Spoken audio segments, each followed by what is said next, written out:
Hi guys, welcome back to Sam and Jess. Today we're going to be reading The Smartest Giant in Town. So, let's get started. George was the scruffiest giant in town. He always wore the same pair of old brown sandals and the same old patched up gown. I wish I wasn't the scruffiest giant in town, he said sadly. But one day, George noticed a new shop. It was full of smart clothes, so he bought a smart shirt, a smart pair of trousers, a smart belt, a smart stripy tie, some smart socks with diamonds up the side, and a pair of smart shiny shoes. Now I'm the smartest giant in town, he said proudly.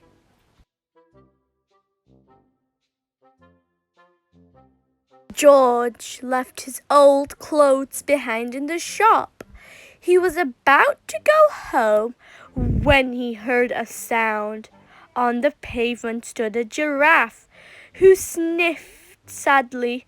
"What's the matter?" asked George. "It's my neck," said the giraffe. "It's so very long and so very cold. I wish I had a long warm scarf." "Cheer up," said George, and he took off his stripy tie. "It didn't match my socks anyway," he said, as he rounded and rounded the giraffe's neck. "It made a wonderful scarf." "Thank you," said the giraffe.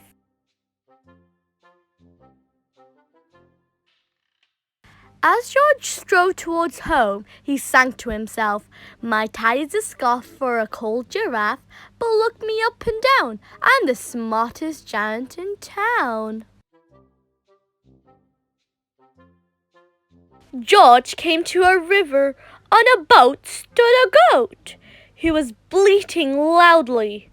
"What's the matter?" asked George. "It's my new sail," said the goat. "It blew away in the storm. I wish I had a strong new sail for my boat." "Cheer up," said George, and he took off his new white shirt. "It kept coming untucked anyways," he said, as he tied it to the mast of the goat's boat. "It made a magnificent sail." "Thank you," said the goat. George strode on singing to himself, "My tie is a scarf for a cold giraffe. My shirt's on a boat as a sail for a goat. But look me up and down, I'm the smartest giant in town." George came to a tiny ruined house. Beside the house stood a white mouse with lots of baby mice. They were all squealing. "What's the matter?" asked George. "It's our house," squeaked the mother mouse. "It burnt down and now we have nowhere to live. I wish we had a nice house to live in."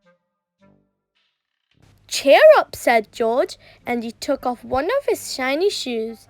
"It was giving me blisters anyways," he said, as the mouse and her baby mice scrambled inside. The shoe made a perfect home for them. "Thank you," said the mouse. George had to hop along the road now, but he didn't mind. As he hopped, he sang to himself, "My tie is a scarf for a cold giraffe. My shirt's on a boat as a sail for a goat. My shoe is a house for white little mice. But look me up and down, I'm still the smartest giant in town." George came to a campsite. Beside a tent stood a fox, who was crying. "What's the matter?" asked George. "It's my sleeping bag," said the fox. "I dropped it in a puddle. I wish I had a warm, dry sleeping bag." Cheer up, said George, and he took off one of his socks with diamonds up the side. It was tickling my toes anyways, he said as the fox snuggled into it. It made a very fine sleeping bag. Thank you, said the fox. George hopped on, singing to himself. My tie is a scarf for a cold giraffe. My shirt's on a boat as a sail for a goat. My shoe is a house for a little white mouse. One of my socks is a bed for a fox. But look me up and down, I'm the smartest giant in town. George came to a big squelchy bog. Beside the bog stood a dog who was howling. What's the matter? Asked George. It's this bog, said the dog. I need to get across, but I keep getting stuck in the mud.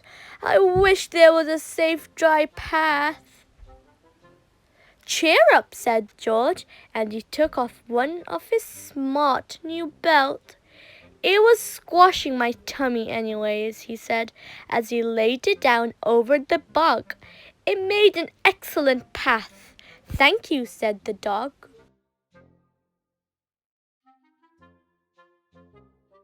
The wind started to blow, but George didn't mind. He hopped on, singing to himself.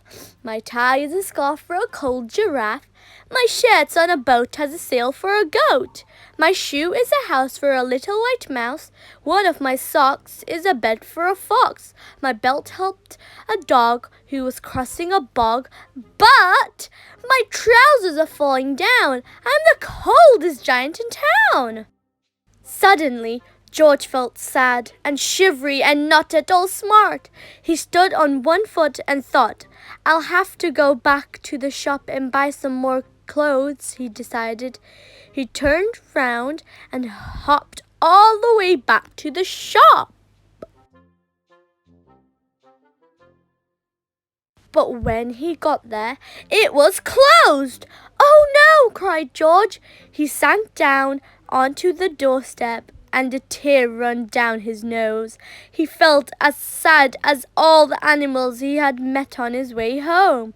Then out of the corner of his eye, he saw a bag with something familiar poking out of the top. George took a closer look.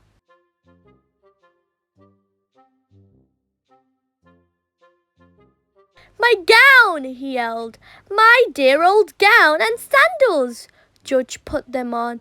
They felt wonderfully comfortable.